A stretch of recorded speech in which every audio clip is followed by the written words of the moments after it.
नारद जी ने परिक्रमा करने के लिए चले गए पृथ्वी में। सुना ना आपको, सबसे ने आपको सुनाया एक दिन कथा था। जितनी देर में कार्तिकेय भगवान वापिस आए उतनी देर में तो गणेश जी के पोता पोती भी हो गए महाराज। बोले शंकर भगवान की। 2 पोते भी हो गए। नारद जी बीना बजाते हुए मार्ग में कार्तिकेय भगवान आ रहे, बीना बजाते बजाते कार्तिकेय भगवान के सामने प्रकट हो गए। नारायण नारायण। कार्तिकेय भगवान ने प्रणाम किया। नारद जी से कहा, नारद जी प्रणाम। नारद जी ने कहा, आहा कार्तिकेय महाराज स्वामी आ गए परिक्रमा करके। बोले हाँ। मेरा छोटा भाई तो नहीं आ गया पहले? बोले नहीं नहीं नहीं, तो पोता हो गया है, आजकल पोता हुआ। पोता कैसे पोता? बोले आपको नहीं पोता? बोले ना, मैं तो परिक्रमा करके, मुझे मम्मा माता पिता ने परिक्रमा करने भेजा था। नारद जी कहने लगे, ओहो तो माता पिता ने तो बहुत गलत कर दिया आपके साथ। बोले क्यों? आपसे कहा कि परिक्रमा करने चले जाओ और अपने प्यारे गणेश की कर दी शादी। आपके साथ बहुत बुरा हुआ। नारद जी ने भड़का दिया। कार्तिकेय भगवान गुस्से से भगवान शंकर माता पार्वती के पास गए, प्रणाम किया, आशीर्वाद लिया और प्रणाम करते हुए के पास सीधे आगे निकल गए।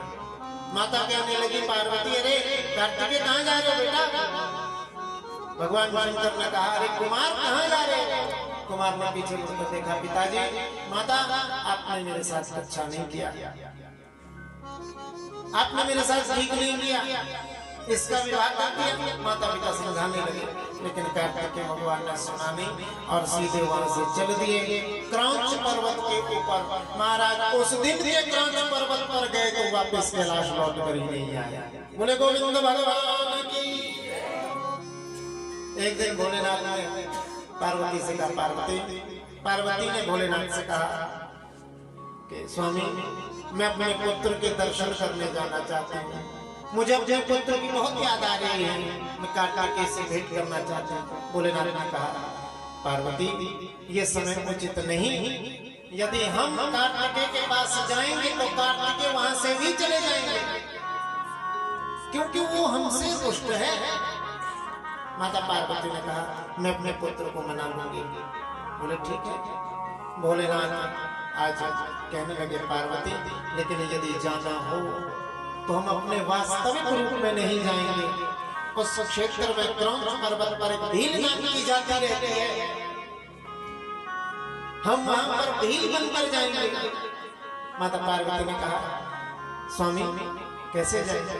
भोलेनाथ ने अपना स्वरूप बदला और अपना स्वरूप अर्जुन की तरह बनाया, एक भील की तरह बनाया। माता पार्वती ने अपना रूप बनाया एक भिलनी की तरह और दोनों बन गए, एक मल्लिका बन गई, एक अर्जुन बन गए और क्रौंच पर्वत पर चले गए। वहां पर कार्तिकेय जी का दर्शन किया, लेकिन जैसे कार्तिकेय जी को पता चला कि तो मेरे माता पिता, तो वहां से ठीक 11 कोस और आगे भाग गए, निकल गए। भगवान शंकर कहने लगे, पार्वती से कहने वाले थे तो पार्वती मैया भी पीछे पीछे जाने लगी। भोलेनाथ ने हाथ पकड़ लिया, बस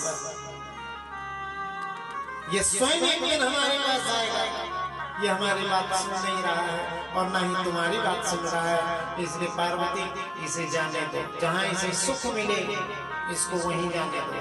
भोलेनाथ ने और जैसे ही वहां पर भीड़ पर जाते को अन्य को पता चला कि भोलेनाथ शंकर भगवान और माता पार्वती है, सबने प्रार्थना की तो भोलेनाथ वहां पर मल्लिका और अर्जुन बनकर गए थे। तो क्रौंच पर्वत पर भगवान शंकर का एक विग्रह मल्लिका अर्जुन रूप में प्रतिष्ठित हो गया। बोलिए मल्लिका अर्जुन महादेव की।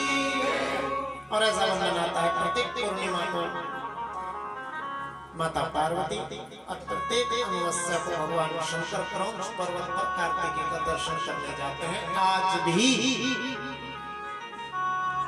आज की बात भी है। और महाकाल और गंध ये जो मल्लिकार्जुन ज्योतिर्लिंग है, इसके जो दर्शन करता है श्रद्धा से भक्ति से, इस कथा को श्रवण करता है, बंधुओं उसके अनंतानंत जन्मों के समस्त पाप दूर हो जाते हैं। उन माताओं का, उस माता पिता का अपने पुत्र से कभी भी बिछोह नहीं होता जो इस कथा को सुनता है। बोले शंकर भगवान की। और इस प्रकार से ये मल्लिकार्जुन की कथा। शौनकादि ऋषियों से सूतजी महाराज ने कहा कि हे शौनकादि ऋषियों, अब मैं तुम्हें महाकाल ज्योतिर्लिंग की कथा सुनाता हूँ। बोले शंकर भगवान की। महाकाल ज्योतिर्लिंग की कथा सुनाते हुए सूतजी महाराज कहते हैं कि शौनकादि ऋषियों, अवंती नाम की एक नगरी थी। आज आपको 12 कथाएं सुनाऊंगा। कितनी? तो अपने चेहरे के 12 मत बजाओ, जोर से बोलो शंकर भगवान की। बंधु, यही एक नाम है जिस नाम से हमारा कल्याण हो सकता है। क्यों? क्योंकि राम कहने से तर जाएगा, राम कहने से तर जाएगा, कहने से तर जाएगा, राम कहने से तर जाएगा। पार भव से उतर जाएगा, पार भव से उतर जाएगा, राम कहने से तर जाएगा, राम कहने से तर जाएगा। बड़ी मुश्किल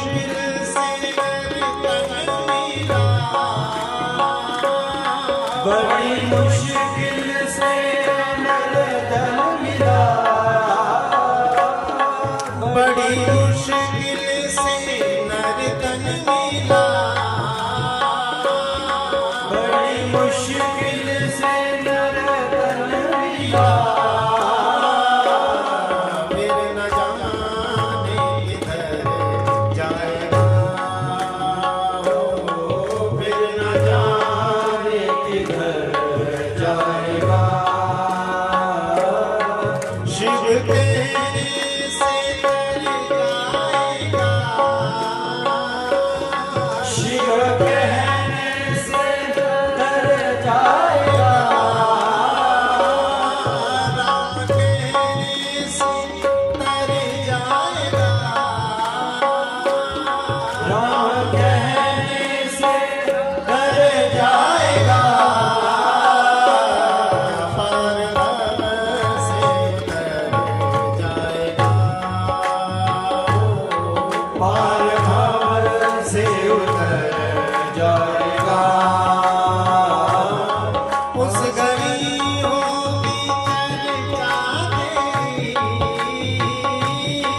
उस घड़ी होगी चर्चा तेरी, उस घड़ी होगी चर्चा तेरी, उस घड़ी होगी चर्चा तेरी। जिस घड़ी से गुजर जाएगा, जिस घड़ी से गुजर जाएगा, राम कहने से तर जाएगा, राम कहने से तर जाएगा, शिव कहने से तर जाएगा, शिव कहने से तर जाएगा। पार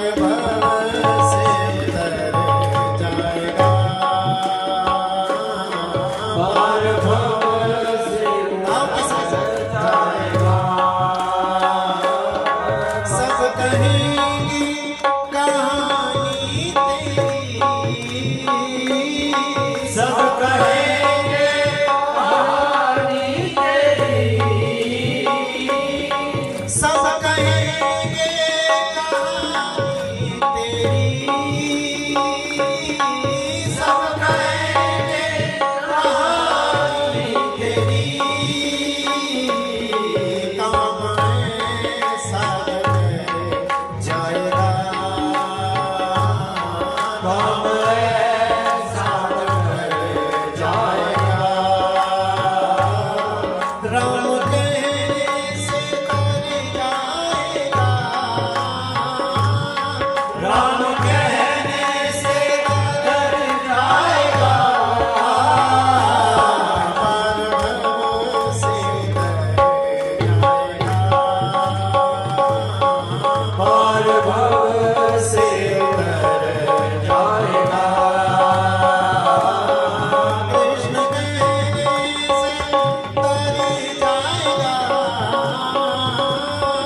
कृष्ण कहने से तर जाएगा, राम कहने से तर जाएगा, राम कहने से तर जाएगा, राम कहने से तर जाएगा। बोले शंकर भगवान की खुल गई।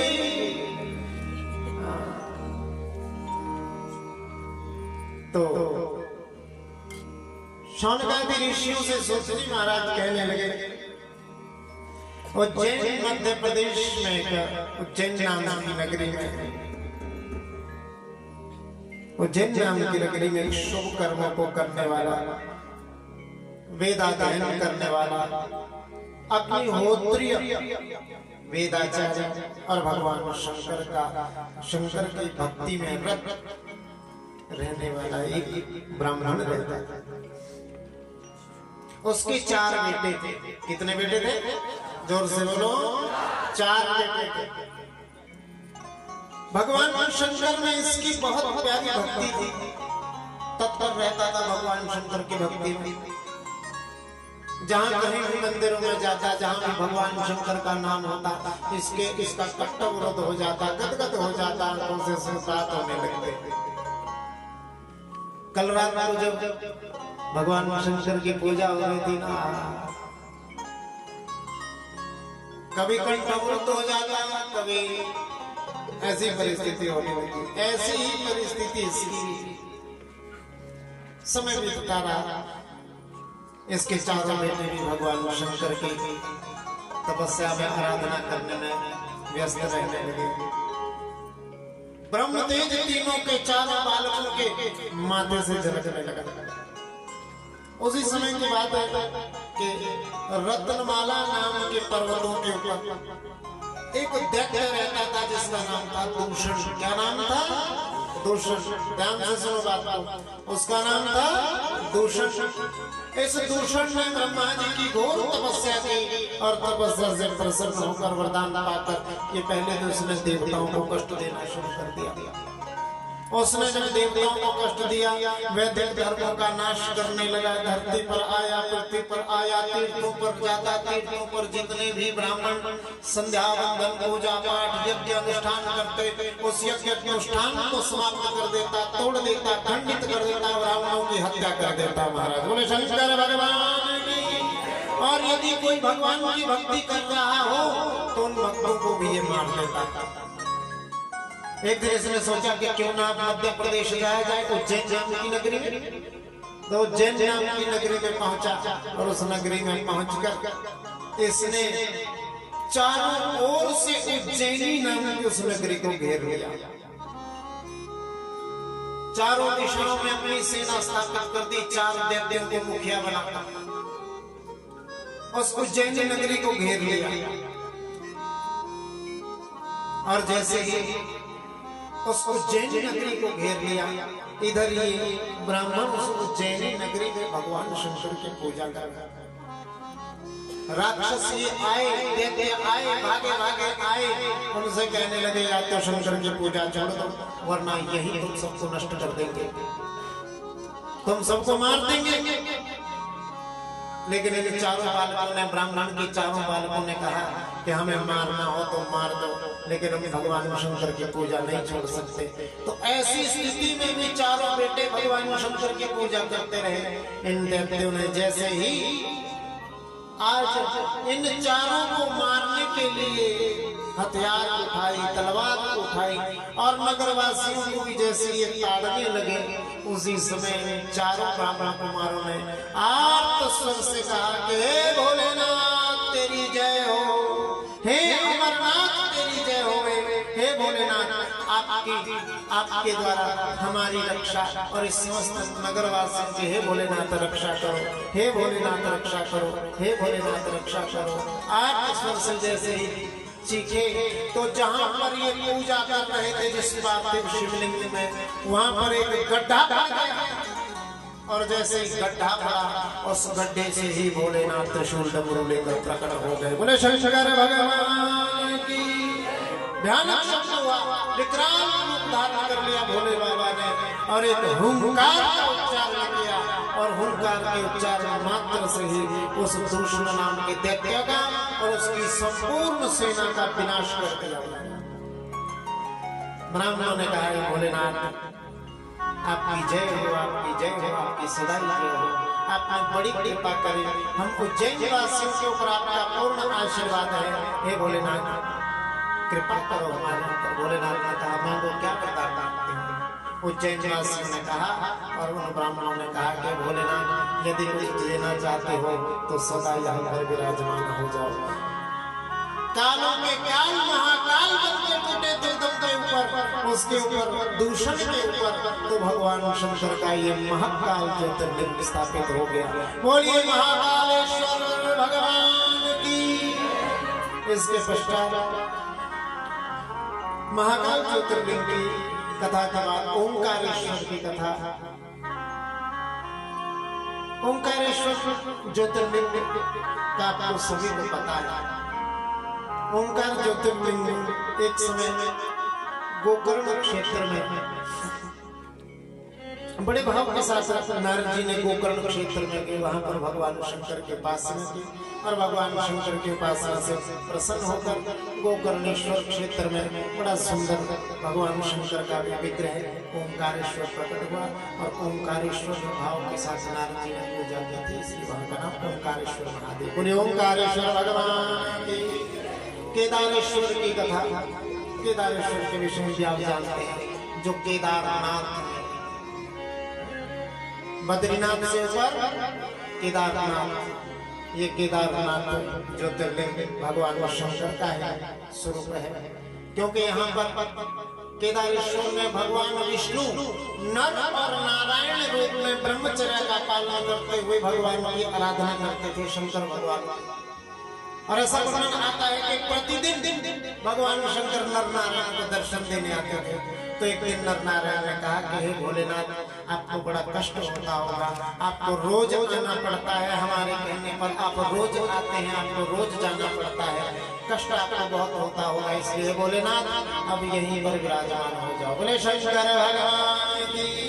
और तब से मेरे भोले बाबा वहां पर केदारेश्वर के नाम से संसार के प्राणियों का कष्ट का निवारण करते रहते हैं। बोले केदारेश्वर महादेव की। और यही वो ज्योतिर्लिंग है कि जो एक समय पांडवों को लगा ना युद्ध में हत्या का दोष, तो ऐसा वर्णन आता है कि भोलेनाथ से रुष्ट हो गए। ये पांडव जहां भी जाते भोलेनाथ वहां से चले जाते, ये जहां भी जाते भोलेनाथ वहां से निकल जाते, स्थान को छोड़कर चले जाते। ऐसा ही वर्णन आता है कि केदारेश्वर में भी बैल का रूप धारण करके भगवान शंकर आए, पांडवों ने पीछे से उनकी पूंछ पकड़ ली महाराज। बोले शंकर भगवान की। भगवान शंकर आधे मिट्टी में अंदर चले गए। जब नहीं जाने दिया तो तब भोलेनाथ ने प्रकट होकर पांडवों को आशीर्वाद दिया। और ऐसा वर्णन आता है कि पृष्ठ भाग की पूजा केदारेश्वर में और मुख भाग की पूजा बोलो नेपाल में पशुपतिनाथ में। बोले शंकर भगवान की। बोलिए पशुपतिनाथ महादेव की।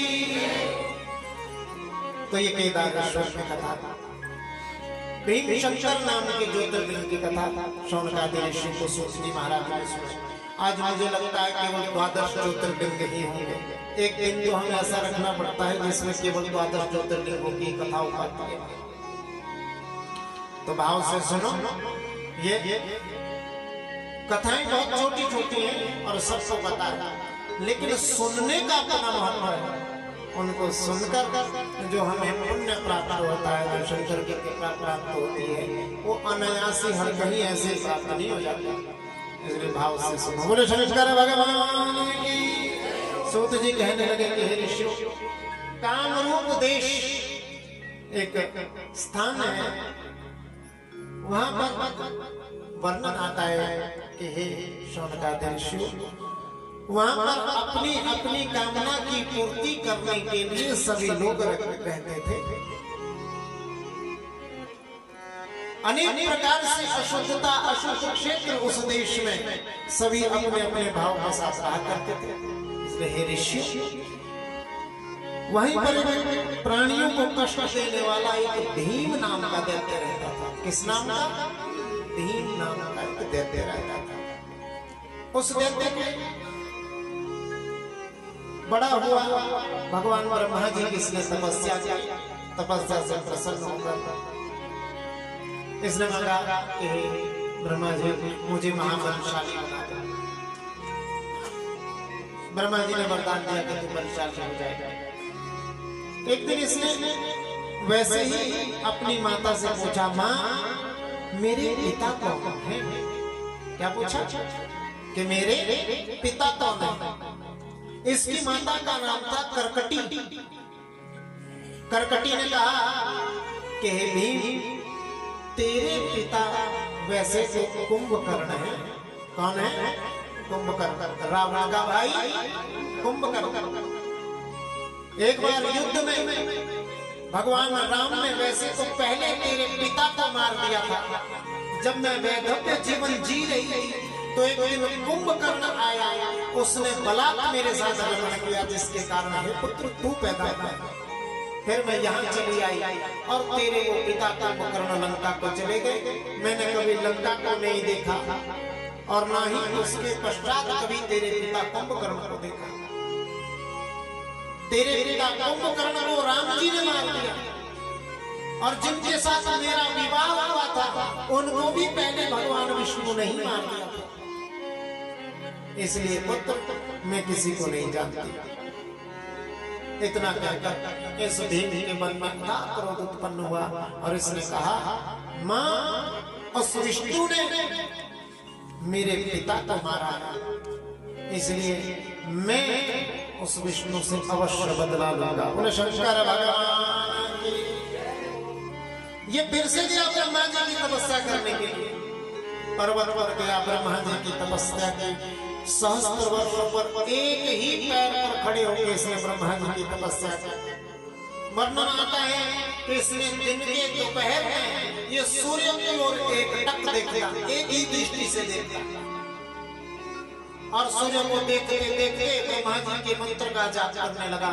एक दिन ऐसा आया कि इसके आंखों से अग्नि ज्वालाएं निकलनी प्रारंभ हो गई, सीधी स्वर्ग लोक पहुंची, देवताओं को जलाने लगी। देवता भागे भागे ब्रह्मा जी के पास पहुंचे। ब्रह्मा जी से कहा कि आप जाएं और इस भीम को कुछ आशीर्वाद देकर आएं। ब्रह्मा जी गए भीम के पास। भीम ने कहा, यदि आप मुझे वरदान देना चाहते हो तो आज मुझे इतना बड़ा बलवान बना दो कि लोगों में मुझसे बड़ा कोई बलवान नहीं ना हो। बोले शंकर भगवान की। ब्रह्मा जी ने कहा, तथास्तु। अत्यधिक बलवान होने पर भीम इतना पागल हो गया, जहां जाता उत्पात बनाना चाहता, जहां जाता लोगों को कष्ट ही देता, देवताओं को कष्ट देने लगा। ऐसा वर्णन आता है कि इसने भगवान विष्णु को भी युद्ध में जीत लिया। भगवान विष्णु इससे युद्ध में हार गए। संसार में पूजा पाठ करने वाले लोगों को मारता, धर्म का लोप करने लगा, कहने लगा मैं ही भगवान हूँ, मेरा नाम लो, मेरा जाप करो, मेरे ही नाम से हवन यज्ञ करो, मेरे ही नाम की माला जपो। कहते ही सब लोकपति जीते, सारे लोगों को जीत लिया, लोगों के स्वामियों को भी जीत लिया। भाई देव सुख संपत्ति रीते, सारे के सारे देवता भय से और संपत्ति से हीन हो गए। एक दिन इसने क्या किया, दक्षिण देश का एक राजा था जिसका नाम था सुतीक्षण। ये भगवान शंकर का परम भक्त था। इसने भीम ने सुतीक्षण के ऊपर आक्रमण किया, उसके राज्य पर। सुतीक्षण को युद्ध में हराया और उसको जेल में डाल दिया। सारा धन उसका हरण कर लिया, सर्वस्व हरण कर लिया। पैरों में बेड़ियां बांध दी और बेड़ियां बांधकर कारागार में डाल दिया। लेकिन ये राजा सुतीक्षण इतने सुतीक्षण के प्रतिदिन भगवान शंकर की पूजा करना नहीं छोड़ते थे। प्रतिदिन भोलेनाथ की पूजा करते, आराधना करते, साधना करते, नित्य प्रति नमः शिवाय नमः शिवाय नमः शिवाय नमः शिवाय नमः शिवाय का जाप करते। सुतीक्षण ने जेल में भी भगवान शंकर का नाम नहीं छोड़ा। बोलिए शंकर महादेव की। जेल में भी नाम लेना नहीं छोड़ा। जेल में रहता, जेल में पार्थिवेश्वर शिवलिंग बनाता है, पूजा करता। जेल में जो उसके साथ कैदी थे, उनके घर के परिवार में थे, सबको नमः शिवाय रटाता, पूजन करवाता, पूजा करता। एक दिन राक्षस भीम ने सारे भूमंडल पर जब त्राही त्राही कर दी, एक दिन ऐसा कि द्वारपालों ने देखा कि सुतीक्षण किसकी पूजा कर रहा है, पार्थिव शिवलिंग बनाता है, कुछ कार्य कर रहा है, कुछ पूजा कर रहा है। सारी बात जाकर कह दी भीम से। राजा से कहा, महाराज ये आपके अंदर महल है, आपके इस कारागार में भी शंकर की पूजा करता है, किसी की पूजा करता है, इसे पूछिए कि ये क्या करता है। भागा भागा ये भीम आया, हाथ में तलवार। क्या करते हो? बोले मैं अपने शंकर भगवान की पूजा कर रहा हूं। मैं भगवान शंकर की पूजा किए बिना रह नहीं सकता, इसलिए मैं तो केवल शंकर की ही पूजा करता था। भीम कहने लगा, नहीं, तुम किसी की पूजा नहीं कर सकते, क्योंकि इस समय धरती पर एकमात्र देवता मैं ही।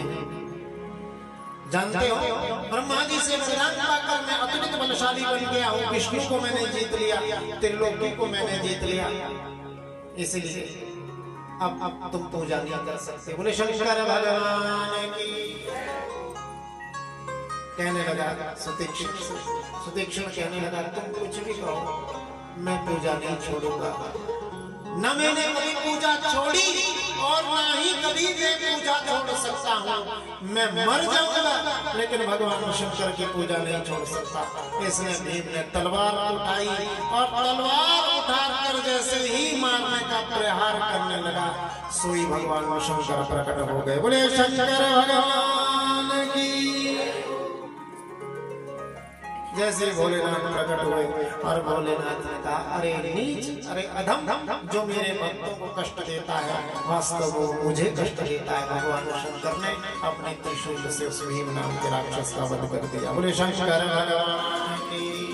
और बंधुओं, और भगवान शंकर की प्रार्थना पर, सुतीक्षण की प्रार्थना पर भगवान भोलेनाथ वहीं पर भीम शंकर के नाम से ज्योतिर्लिंग में समा गए। बोलिए भीम शंकर महादेव की। विश्वेश्वर ज्योतिर्लिंग, अभिमुक्तेश्वर ज्योतिर्लिंग, त्र्यंबकेश्वर ज्योतिर्लिंग का भी वर्णन यहाँ पर आता है, क्योंकि इनकी कथाएं बहुत बृहद हैं, इसलिए आप भाव के साथ। नागेश्वर ज्योतिर्लिंग की कथा आती है कि भी नागेश्वर ज्योतिर्लिंग कहाँ, कब और कैसे प्रकट हुआ। शौनकादि ऋषियों से सूत जी महाराज ने पूछा, सूत जी महाराज से शौनकादि ऋषियों ने पूछा। वर्णन आता है, नींद आ रहा है क्या, भजन गाऊं? बोले शंकर भगवान की। हम भी यही सोच रहे हैं, अंदर तो हमारी आंखें बंद हो रही हैं, बाहर से हमारी आंखें खुली। ऐसा तो होता है, चलता रहता है, कोई बात नहीं। क्योंकि कभी कभी ऐसा हो जाता है।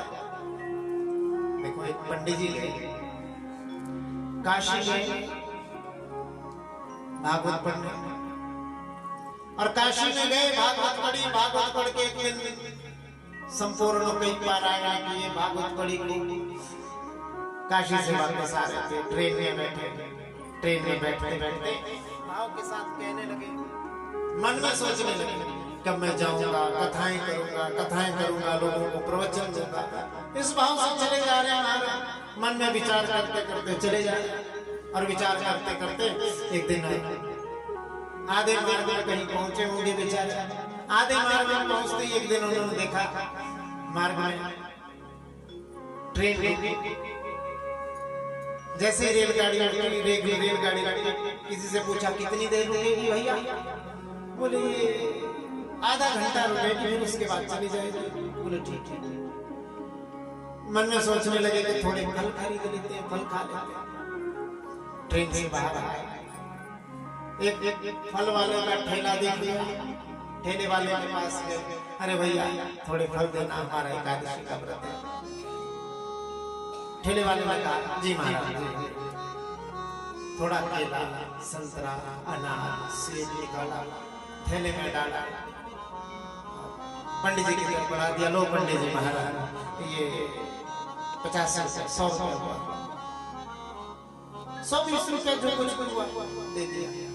अब महात्मा ने, पंडित जी ने पहले यहाँ छोड़ दी ना ऐसे जेब, अब जैसे उसमें जेब में हाथ डाला, जेब में हाथ डाला तो जेब से बाहर निकल गया हाथ। बाहर निकला, सोचने लगे हमारी तो जेब कट गई, जेब ही साफ। कहने लगे महाराज टिकट भी ले लिया, अब जाऊं कहां? टीटी ने पकड़ लिया तो ट्रेन से बाहर धक्के मार के निकाल दिया। बोले महाराज पैसे तो नहीं है मेरे पास, तुम रखो भैया, फूल अपने वापस रखो। क्या करें, पैसे नहीं है तो नहीं। बेचारा वो फल वाला साधु आदमी था, उसने कहा लो महाराज एक दो तो रखी को, पैसे नहीं है तो कोई बात नहीं, कभी आगे जाते दे देना। महात्मा ने कहा ठीक है। पंडित जी ने कहा बहुत बहुत आशीर्वाद तुमको। और थोड़े से फल लिए, क्योंकि टिकट में ले गया। पंडित जी की जेब ही साफ कर दी किसी ने, पैसा ही जेब काट कर सारा पैसा ले गया। आगे पंडित जी ने सोचा क्या निकलते कहीं आगे, तो गांव में गए।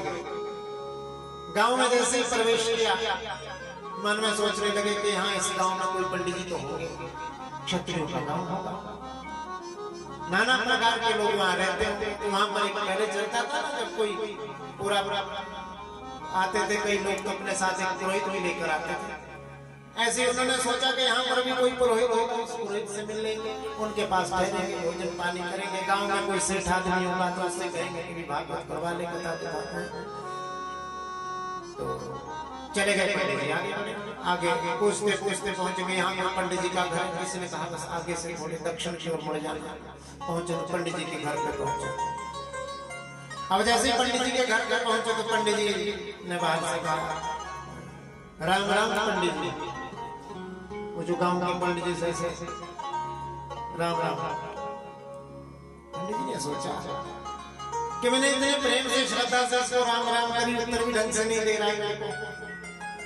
बोले पंडित जी राम राम, थोड़ा जोर से कहा। तो पंडित जी ने मुड़कर कहा हाँ राम राम, ठीक है राम राम।